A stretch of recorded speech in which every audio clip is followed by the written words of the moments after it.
Is there one artist, one movement, one genre that has inspired your work more than any other? Who, what, how, why? One artist, one movement, one genre. Well, I was brought up in the so-called academic style, the classical way of learning to draw, to paint, and so forth. And I greatly admired at the very beginning the French Impressionists, the Post-Impressionists, in particular Cézanne, because as I mentioned, I was caught up with this thing about landscape and so forth. Later, Rouault became interested in the Expressionists, and in particular German Expressionists and so forth. But I found out later that that was leading me to something else, back to myself, looking introspectively into myself, my own ethnicity. And so I became interested at a very early age, at an early time, in African art. And I looked back in the 1950s. I was going through some slides, and I had the good sense to photograph some of those things early on. Not that I had this premonition about anything special, but I would photograph, and other people would photograph things. And so I started keeping every scrap of paper. I started keeping things, because my professors kept everything. Professor Porter, Professor Herring, Lois Jones, all of them. I'd go to their houses and I'd see all this stuff. James Wells, you could hardly walk through James Wells' place. There weren't so many notes as just pieces of paper and things piled up in the basement where he worked. And so my wife was a little particular about my keeping some of this stuff. As a matter of fact, when I went to Europe summer of 1964, she threw out some of it. Oh. And that didn't set too well, but I needed a wife. Acting like, okay. But, I had this passion to hold on to things, not knowing that someday this would be valuable material, the letters of exchange. Early on, between me and Romare Beard, Jacob Lawrence, Langston Hughes, people like that I had met as a student, Mary Beatty Brady of the Harmon Foundation. And so in that process, certain people became central to my life. And one of them was Romare Beard. And I guess if I had to point to one artist who has influenced me more, and I've tried to get from under his shadow, it's not easy. And when I had my first solo exhibition in New York in 1980, and regrettably, it wasn't the greatest of galleries. I won't name the gallery because I got ripped off. Oh, no. And, people came in. Oh, it was a joyous event. 1980, I think it was. And I was always cautious. I know New York, no. Because there was just something about that scene I wasn't ready for, and they weren't ready for me. And so I stayed away until I thought I was mature. I thought. But I failed to get a contract.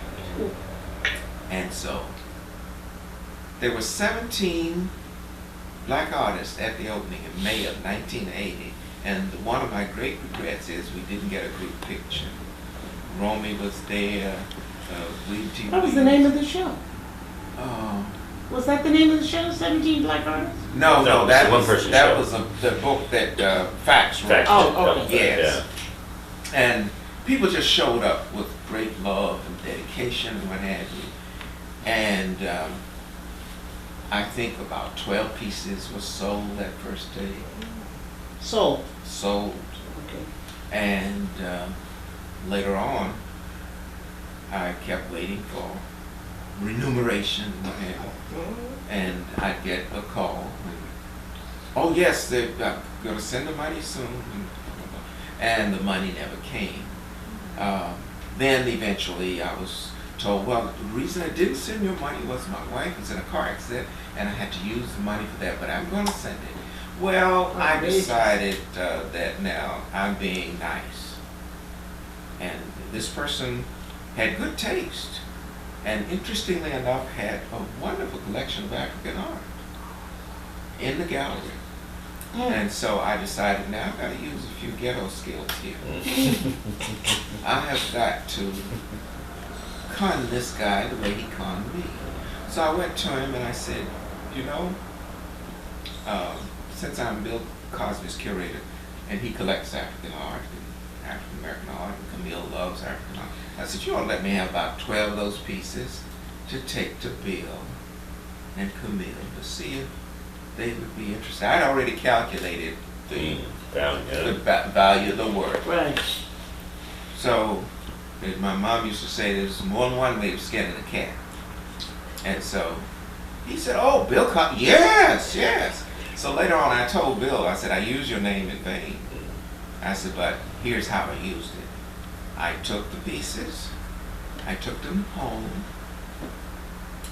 and I started displaying them immediately. And later he called me and said, what about the pieces? How did Bill like them? How did Camille? I said, oh, they haven't seen them yet. No. I said, they won't see them until you pay me. Oh. And there was this silence. He said, now you know that's not right. I said, well, it wasn't right for you to do what you did to me. I said, so now when you correct your wrong, I'll correct mine. I've not heard from the gentleman since. And I have some nice pieces of African art. Yes, that's nice. Now, Very I know, tangible. yeah, I know one wrong doesn't, you know, but that, you know, I tried to live a good life. I tried to be honest, but, you know, I know some of the crook deals like other people. So to get back to the point was this whole thing is the equation. Romy showed up that day and he taught me a lesson even in that gallery. I did a piece that I called Homage to Romeo Bearden. It was in the show. Did he get that piece? No, he didn't. He said, now David, I admire the notion that you like my work so much that you are honing in on what I do. He said, but that's not your voice.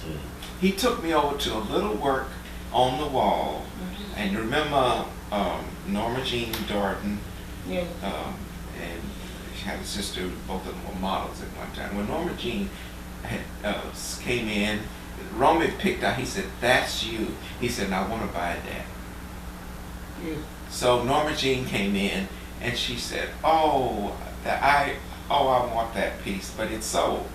And he said, well, you take it. He said, I can always get something else from David. But he said, no, that's not your voice, David. He said, but that's your voice. And so I saw what he was talking about. And I started rearranging the collage in a totally different way. I started tearing it, stripping it, and doing certain things with the figures and so forth. And he said, that's you. He said, you don't have to give up collage. He said, but you don't have to do it the way I do. And he wasn't jealous or anything like that. He just wanted me to have my own voice. And so not only was he teaching me, but he was being a friend. He was telling me something that was valuable. He was a great teacher. He was a great teacher. So I would say he was perhaps the person who has influenced me more.